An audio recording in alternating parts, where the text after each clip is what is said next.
All right. So today we're going to talk about um, straying away from traditional SEO, but also staying within the best practices. So basically, what you're going to gain today is which rules that are okay to break, what exactly is the difference between best practices and white hat SEO, black hat SEO, and why you would actually break these rules, the reasons behind that, and then some tips and tricks of specific rules that you can break on your website. You guys in any trouble telling us this stuff, or are we okay? Terry, we're getting a little robot Terry here. You might want to disconnect and reconnect because we're having a hard time hearing you. How's that right now? Better? Nope, still got a little choppiness there. Alrighty, bye. All right, so let's start off with the differences between white hat, black hat, gray hat SEO. So basically, white hat SEO is the best practices. It's what matches Google's guidelines and search engine guidelines. So basically, all the good stuff that you can do for your website. But in saying that, every website is eligible to do these great things for your website, and everyone's kind of using the same methods. So black hat SEO is kind of like the shortcuts. But with using those shortcuts, you could get major penalties on your site and get blacklisted off of Google. So we definitely don't do any black hat SEO methods here at Awesome Dynamic. So we definitely stick to the white hat methods, like 99% of the time. Then there's gray hat SEO methods. Those are kind of like they might not be proven. They might not exactly align with the best practices, but they might be very effective in getting your website ranked. So these are gray hats kind of on the border. So best practices summaries. Basically, the best practices are what you want to use for your website. Many SEOs agree, and SEOs is just stands for search engine optimization. So a lot of the SEOs in the industry will agree on these best practices. Then they've tested them over the years. They follow the guidelines of the search engines. A great resource is to go to Google, just read the Google guidelines. It tells you exactly what's good for your website and what's bad for your website. And if Robin, I wanted to just jump in for a sec. First of all, am I sounding better? Yes, you are. Perfect. All right. So can you give us just maybe a couple quick examples of black hat SEO things that people shouldn't be doing, and just so we can have an idea? Sure. One that I see a lot of the time that worked maybe 5 years ago, definitely 10 years ago, but definitely will get you blacklisted off of Google today, is keyword stuffing. So that's putting keywords all around your website, maybe putting too many of the same keyword on your website for how many words you have on the page. It could also just be simply listing on the bottom of your page all of the keywords you want to rank for. It could be having tons of keywords in the back end of your website, but they're not showing up on the front end. Robin, I just sent you an example. It was a website I actually reviewed this morning. If you go to the practice areas, I think estate planning, and see there's a white area to the left of that house, or to the right of the house there, the house picture. Mm-hmm. Highlight see there's text there? Yeah. That's a black hat technique. Yeah, so Wow. This is called blanketing, or there's a lot of different words for this, that you just kind of cloak your words here, and so that humans can't see it, but search engines can, and you just match the text into the background. That is definitely a black hat technique, because you're just putting keywords, stuffing them on the page. And it's very obvious to Google that you're doing that. I accidentally stumbled upon that because I did a Control F, so just do a Control F for estate planning. And I was like, what is all that over there? And then they start highlighting. It's like, wow. They're like, that's not good. I said, you got to get rid of that. Sometimes it's called like cloaking. Yeah. Right. I always think of Harry Potter with the invisibility cloak here.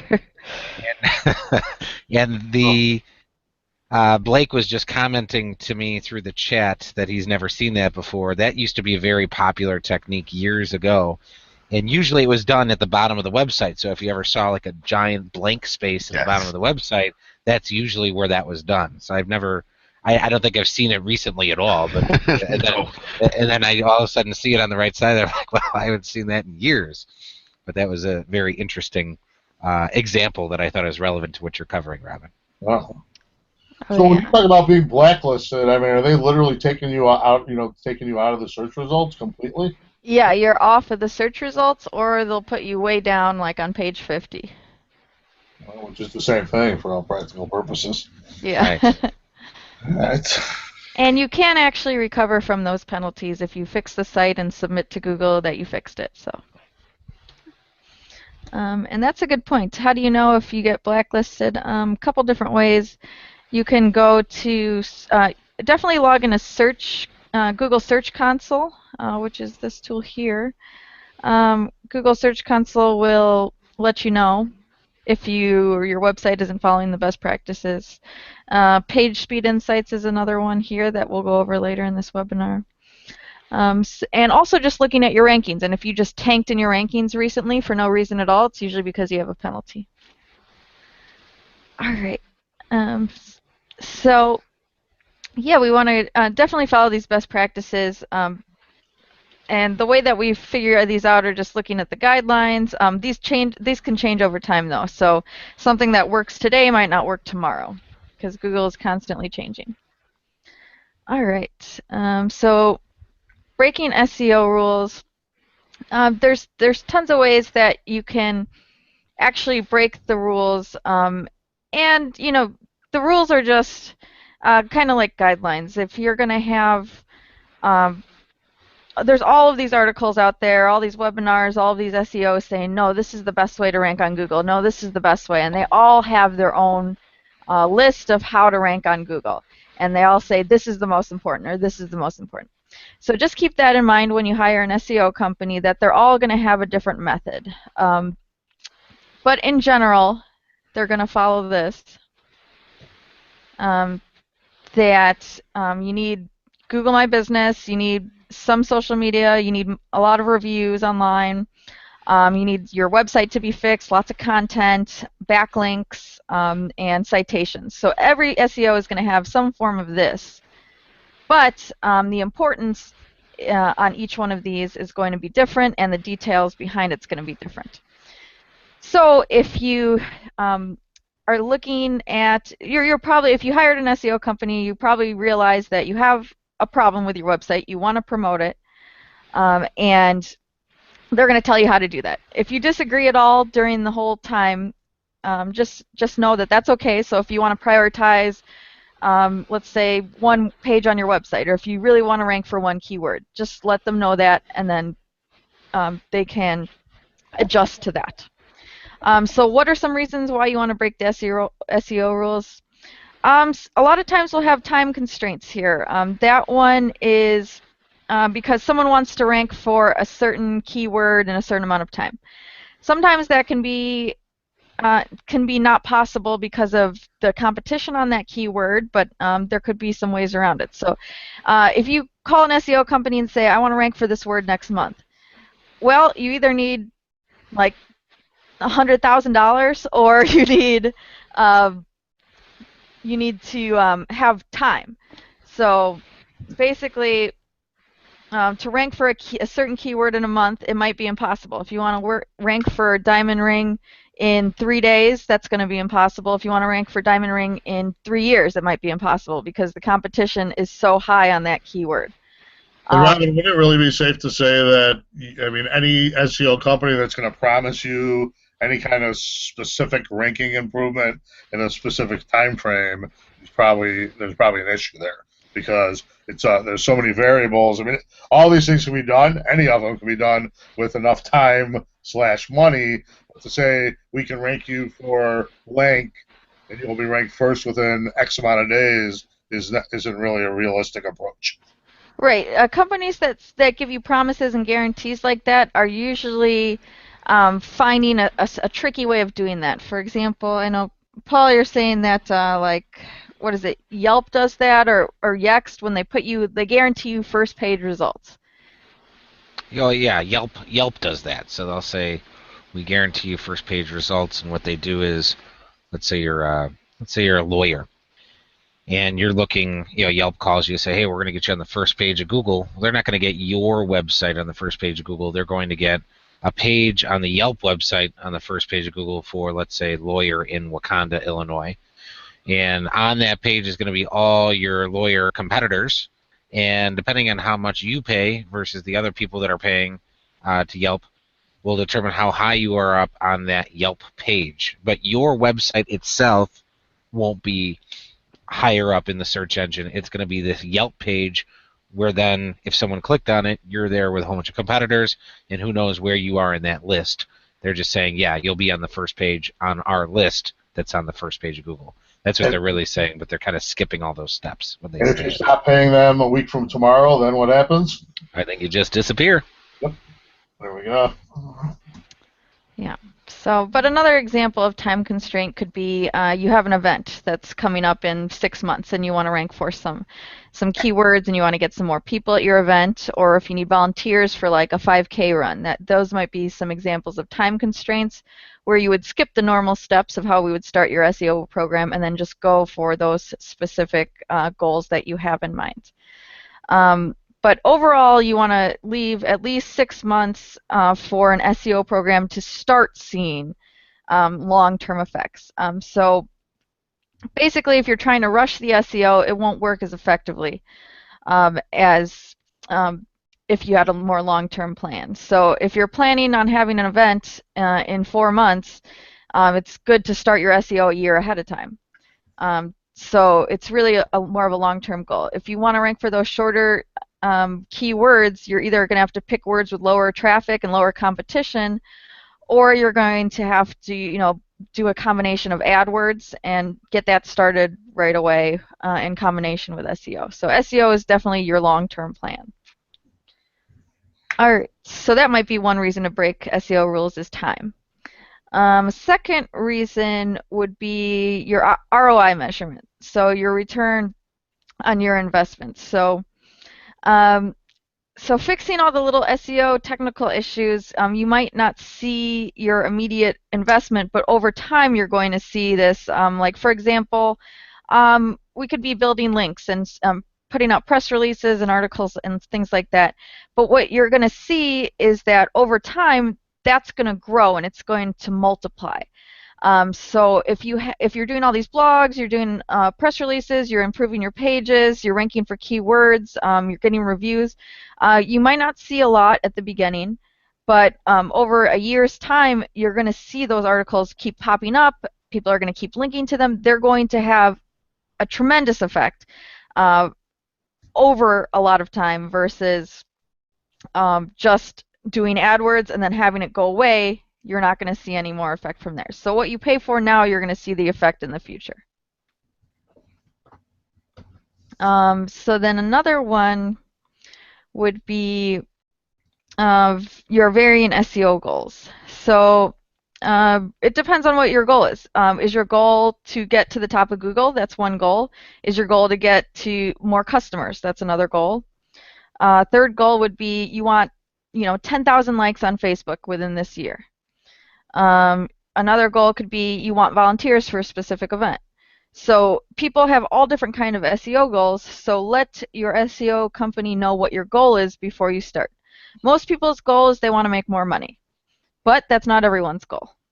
So definitely let your SEO person know what your goal is, because they'll probably just assume that you want to get higher on Google is your goal, or you want to have more money versus more customers. So your goal could vary, and if they don't know your goal, then they're not going to be able to get you there if they don't know what you want. So definitely vocalize that. And then lastly, what's another reason why you want to break these SEO rules? If you're prioritizing other SEO goals. So you can definitely ask to prioritize what goals that you want. but yeah, you just have to make sure that you have you know something in mind when you start your SEO plan. And most people do. They're like, oh, I want my social media to be great, or you know, I want my contact form to be filled out more often, or I want to track what pages are doing the best and what I can improve.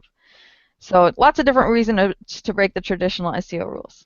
Robin, you guys usually when we start with a new client, we have some just general conversation about these goals and about what they have in mind. So we mash together, and then we typically put together some kind of a roadmap of or a plan of how we want to go ahead and attack that goal. And that should be, I mean, some form of that should be part of any program. And there's no way to really jump in and start getting this done if there's not a coming together of the SEO experts and the client on what they're exactly looking to accomplish and how we're going to get there. Yeah, that's really the difference of a cookie cutter SEO plan and a more consulting style SEO plan. If they're not asking you those questions like, what are your best selling services on your website? How can we rearrange your site and prioritize what to make you the most money or to get you the most customers? So questions like that, if they're just going straight into okay, we need to do A, B, and C, and every one of their clients does the exact same thing, it's really not customized to you. Right. And, I'm always consistently trying to figure out how to describe and explain these things to what I call our laymen, like myself, who are not experts necessarily, but, trying to put it in a context that they'll understand. And as I'm listening to you, I'm thinking that this whole SEO plan, I'm equating it now to like a high-rise building. This is my new thought as we speak here. So a lot of the work that's done initially would be what we would talk about as a foundation. So you might not see results right away, but things are being built up to get things going. All of a sudden, this building pops out of the ground. We start to see the results we're looking for. We start to get where we want to be. So I think that's might be my new analogy. What do you guys think? And the property value will go up over time. There you go. I like that too. All right. So now we're talking about different 7 ways to break these rules and guidelines. Yeah, so now that you have the background on what's white hat, what's black hat, and why you would even consider breaking these rules for your website, here's the specific things you can do today. So one is varying your metadata lengths. So what the heck is metadata? Let's say car dealership. You wanted to find a car or something. So this is metadata. It's basically your title and your description. So metadata is just a fancy word for these Google search results. So you can see that they're all varying. And so how do you probably don't think about this on a daily basis, but I think about this all the time. What makes me click on one of these versus clicking on another? And you can see that some of these are cut off here. So these are way too long, but some of these are really short. Like this one's pretty short. So there's a recommended length, which is like 130 characters to 160 characters for the description. But you can break that. And for the title, it's supposed to be somewhere between 40 characters and 60 characters. But you can go less or you can go more. And so that's one thing that you can do to break the SEO rules. Sometimes when you have a really short one and every single one of the results that you want to rank for on that keyword is long, your short one's going to stand out. So at the same time, if you have all of these that have really short ones and then you write a really nice description and you see that on that result you can fit up to 70 characters, then you can break out of that rule of the 55 to 60 characters for the maximum length. And if it's not getting cut off on Google, and then you'll have the best description out there if it's high quality description. So you don't have to necessarily always follow, hey, this needs to be between 40 and 55 characters exactly. Okay, so reorganizing your navigation. This is something that Awesome Dynamic does actually. So most websites will have, about us, contact us. It'll have the homepage here, and it will have, the blog here.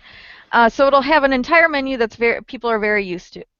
But are you making any money off of your About Us page, or are you making money off of your services? So we decided an awesome dynamic, why don't we put our services that you can actually buy right front and center here. So we have 4 on our navigation, and then these that are more secondary, I mean, we're not making technically any money off the blog or the contact page. So these, and we have free webinars. So these are more secondary over here.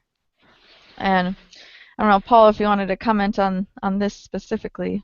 Sure. So the 4 buckets that I want them to go into, or essentially 3 buckets that I want someone to go into, are those main services that are across the middle of the navigation there. You'll notice that the slideshow right underneath, Google Street View, Amazon Consulting and Distribution, Search Engine Optimization, and Responsive Web Design, if you were to click on any of those slides, those will bring you to those same 4 places. Then if you go lower underneath, it's all about getting targeted customers. Again, I'm reiterating the 3 main services that I want people to get to, which are the responsive web design, SEO services, and Amazon seller consulting. Those are where I want people to go because those are the different services that I sell. A lot of times we see, like you said, Robin, you have the home, the about us, the services with a drop down, and all the services are in there. And then we have other things like the blog and the contact us, all in the main navigation. Well, all those things are, maybe secondary things that people want to see, but they're not the main things that you want them to get to, which will result in a sale. So that's why we have these as our main items that are going across the page. And this is a very good strategy to try and get people to those places. Yeah, and we've got our About Us all on our homepage here. Right. So you can learn about our staff, see the little message from me, and all sorts of other stuff that's on there. Yep. All right. So while we're on this page real quick, oops. Good segue, Terry. I normally jump in, and Paul, you probably did most of that work for me already, but wanted to make sure that everyone who came on today was aware of what we do and how we do it. So again, we are focused on getting you new targeted customers, and we're doing that with responsive websites. We're doing that with search engine optimization, which we're talking about today. We also do that with our Google virtual tours, and we are also Amazon seller consultants and can help people get on Amazon with their products or improve dramatically their sales on Amazon if they're already on there. So those are the things we do. Here you see our awesome list if you want to subscribe and be kept up to date on everything that we have going on. We also have, you saw our webinars are always available on here, the blogs, and the little picture of our staff. And also a place if you enjoy what we presented for you today to review us. And we always appreciate us getting a nice 5-star Google review from anybody who does appreciate what we've done for you and what we talked about today. So I think that was a quick rundown on that. Any questions popping in on anywhere that we might need to address while we're at it? No questions yet. All right, then we can jump right back in, Robin. Sure. The next is visuals and text length. So I get this from a lot of like photographers or people that have sites that have portfolios or like galleries for homes or things like that. So they're always like, well, we don't want this minimum requirement of Google requires 300 to 600 words. That's about the guideline for having that page rank on Google. So if your service pages and your blogs don't have 300 to 600 words minimum, and if your competitors have more, if you don't have more words than they do, then you're not going to rank for that page online. So what a lot of times I'll get some pushback from people that have more visual sites, and they're always like, well, I want it to be really just pictures. I don't want any text. But in reality, if you want that page to rank and you want people to buy your services and find you online, you're going to have to add that text in. So better ways to add that text in is to write some captions for each picture. Or you can add on top of the pictures just a small caption that's readable text. Or you can put headers and small text and maybe break up the pictures into different sections. Like these are all home pictures and write 100 words on home, and then these are all backdoor pictures. These are all kitchen pictures, and then write 100 words on kitchens. So you can definitely integrate the text into the pictures, but Google isn't quite there yet, reading the actual pictures as a human would, but they can definitely read the text. So that's one thing that you want to have with your visuals. And then social media. So this mouse pie chart that I showed you earlier shows that 5% of your online marketing time for marketing your website should be spent on social media. And then the other 95% should be spent on these other items. There is exceptions to that. If your brand is really online with social media and specific sites, and you're getting a ton of referrals, or you're getting most of your traffic from there, I mean, go ahead and look in your Google Analytics. How many people are visiting you from Google, and how many people are visiting you from Facebook? Chances are 95% of your traffic is from Google or direct from your email list or something like that, and probably 5% or less is from Facebook. But if you see that most of your traffic's coming from Facebook, let's say you have 25% of your traffic's coming from Facebook, well, then you want to definitely spend 25% of your time on Facebook. So that's definitely one reason you would break the rules, is that this is working for you. Very few brands will have social media work for you. You have to put a ton of time and a ton of effort, and you have to really understand your social media client in order for this to work for you and get a huge return on your investment. So in terms of social media, it's how much time you're putting into it. Whether you're doing it as the business owner or you hired someone to do your social media, make sure that whatever you're paying your social media team, including if it's yourself, that you're getting that return in your website traffic, and it's increasing over time. So don't just throw out Facebook posts and funny pictures and things like that. Make sure you're measuring everything from social media. How many likes did you get? How many people actually clicked on from Facebook to your website? Is that increasing over months? So when they got to the website, did they spend more than a couple seconds? Did they visit more than one page? Did they actually get to your contact page? When people are calling you and submitting the form, did they say to you, yeah, I found you on Facebook? Or are they saying they found you on Google? So, yeah, measure, like Robin said, measure exactly what's happening, and this way you know if it's worth your time. I think this is one of the biggest issues we run into out in our networking groups and locally, is just so many business owners spending, I think, in our opinion, too much time for their return on social media. We're consistently talking to them about this pie chart. And, not saying that you shouldn't have a presence on the social media, but use it for what it's worth, and then spend that time doing some of the other things we always talk about, cleaning up your name, address, phone number issues, and just getting reviews and doing some of those things, which will have a much bigger push in the overall SEO picture. And that, I think, is one of the hardest messages to get across a lot of the smaller local business owners, because they keep hearing about social media, and that's where they want to dive in. Yeah, and think about what you're doing on social media. You're basically creating content for a website that's not yours. What if you took that time and spent it creating content and blogs and refreshing your pages on your own website? That's going to help you a lot more on Google. Absolutely. All right. So adding new snippets. Let's say you don't have that much time to blog. You can only blog once a month, which is what I recommend is the minimum. Go ahead and add in a news section, because chances are if you don't have time to blog, it means you're out at networking events, you're out working on your business, you're out in town. So just take a quick picture anytime you're at one of those places, and on your phone, you can actually, if you have WordPress or if you have Wix or Squarespace or any of those websites, you can actually have the app on your phone and take a quick picture, write a half a sentence, and then you'll have an entire news section within a month of all of the places you've been and how it relates to your business, or just things you find interesting. So whatever the culture of your business is, you can just have a news section. Then you'll have fresh content on your site, and with very little effort. So a news section is definitely great for very busy people who can only blog once a month. All right. Then another thing you can do in order to break these SEO rules, and this one's pretty controversial. I'm sure Paul will find this very controversial. So we always recommend doing pretty permalinks, which means, what's a permalink? It's that URL, whatever you type in the address bar up here. A lot of times you'll see numbers or weird letters, question marks, equal signs up in this bar here.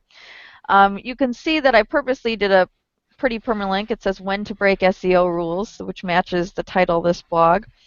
But let's say you have a site and it's working, and you do keyword research, and then the keyword doesn't quite match the URL. Well, if you have a ton of traffic to that URL and it's not broken, then some SEOs say, why even fix it? Because what's going to happen, you might be creating way too many 301 redirects. And if you have too many on your site, that can actually penalize you in the long run, or you might temporarily lose a little bit of gain on search engines. So you can do it over time, or just pick the most important services and most important pages and your biggest hitting blogs with the most traffic, and you can redo those permalinks with the keywords. But if you have 200 pages on your site, do you have to do all of the 301 redirects and rename all of these? So a 301 redirect is just like a mail forwarding. So you have this old permalink, and then you change it to a new one. So you have to forward your address basically, so that you don't get an error. Have you ever visited a site and you get an error on that site? That's because they didn't correctly forward you to the right page. So if you do too many forwards on your website, that could happen. You might get a small penalty, or something might happen with your site. But what do you guys think about that? Well, it's that 404 not found that comes up, and Yeah. Google doesn't like when those come up. But I got a Chuck Norris joke for you. Chuck Norris found that page, even though the rest of us haven't. Oh. Okay. All right. All right. Anyway, but yeah, the permalinks are important. The domain, having the keyword in the domain isn't really a factor anymore, but having it in the Like a small rest factor. of it, the rest of it in the actual link after the .com or .org or whatever, that's where the keyword really needs to be. So this way it indicates to Google that this particular page is about that, and that needs to kind of jive with everything else that's on the page. All right. So the last one here is keywords versus experience. So why would you have your competitors, when you're a business owner and you're Googling yourself, you're always wondering, why is this guy ahead of me? I have all of these SEO things in my blog. I have the keyword on my website more times than them. Why are they always ranking on top of me? So it could be tons of stuff. It could be because even though you have all that stuff, maybe your website is small to read on the phone. It could be that you don't have the experience, the overall user experience. Let's say you have one picture on the site, but your competitor has a ton of pictures, or let's say you both have 5 pictures, but his pictures, the content is better. Or if you don't have videos, and if you have huge blocks of text going across the page, and your competitor has more of a magazine layout. So it's not really just about doing the technical SEO stuff, it's also about the user experience and how it looks. So one of the big ranking factors is how long people are spending on your site. So if people are not spending a lot of time on your site, well, first off, you have to go in Google Analytics and make sure that people are spending a lot of time on your site. So if you're looking at your business and saying, wow, I have no idea how much time, how many seconds people are spending on my website, that means that's definitely something you should be aware of. It's like asking a small business person, so what does your balance sheet look like right now? And if you say, I have no idea how much money I made last year and if I'm in the red or black, now you look like you're not very knowledgeable about your business and you have no idea what's going on. Same thing with your website. If someone asks you, well, what's your average page time on your site, or how many people visit your site every month? What's your traffic? These are all super basic questions that you should know about your business. Or what's the average amount of pages people visit when they go on your site? Do they click to 2 pages? Do they click to 3 pages? If you don't know that, all you have to do is log into analytics and look at the first page of analytics without even clicking around, and just log into that. Probably, if I was a small business owner, I would log into that a minimum of once a month. I'd probably look at it every week and just say, okay, great, my average page time's up, or this page is down, this is what I need to improve, and these are all the stats that I need to make it into a better experience for my customers, and over time you're going to get a lot more customers from online. And you're going to also move up in the Google search results and get above those guys that have been above you for years. But it does take a lot of work, so definitely have to commit a lot of time to the website, or if you don't have the time, then hire someone. That's right. Or Like you can us. have a... Yeah, exactly. Either to do it for you or to train somebody on your staff. So we do both.